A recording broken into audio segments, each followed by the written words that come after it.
jumbo stay. It's a converted Boeing 747-212B, grounded at Arlanda Airport in Stockholm. There's civilization. Yeah. We're staying the night here to see whether a decommissioned plane could possibly make a good hotel. On first glance, it looks like it's going to be extremely cold and not that comfortable, especially in the cockpit or the engine rooms. But let's see what it's like to sleep in.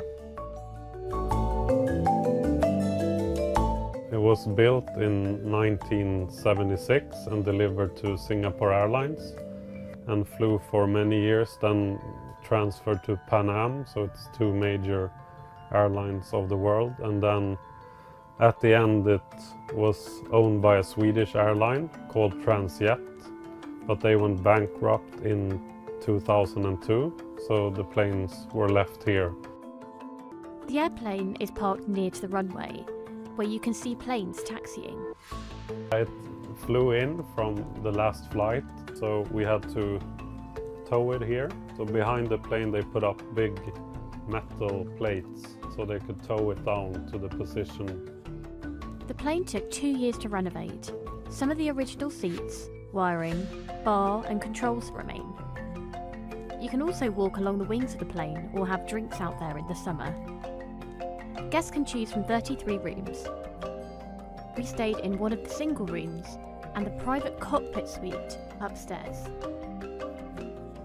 So I just arrived at my room, and first of all I'm surprised at how big it is. You think of travelling on an airplane, you think of tiny cramped seats and people either side of you, maybe banging your head on the lockers above you, but really they've stripped the entire plane out and it feels like a hotel. There's plugs in the walls, new carpet down, all the beds are new, everything is gone, and there's sort of a huge space above you. Well, they have stripped everything out and redone it. They've put the original lockers back in. So you've still got somewhere to store all of your belongings. I was also worried it would be maybe a little bit cold. It's currently -5 outside or something like that, but it's absolutely toasty warm. No radiators, so I don't know where the heat's coming from, but the entire plane is heated and incredibly cozy.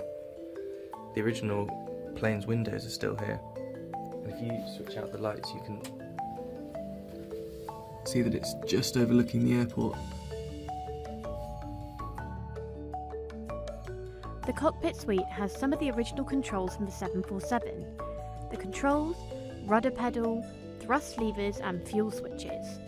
The CRT displays have been replaced, but you can have a go at moving everything else.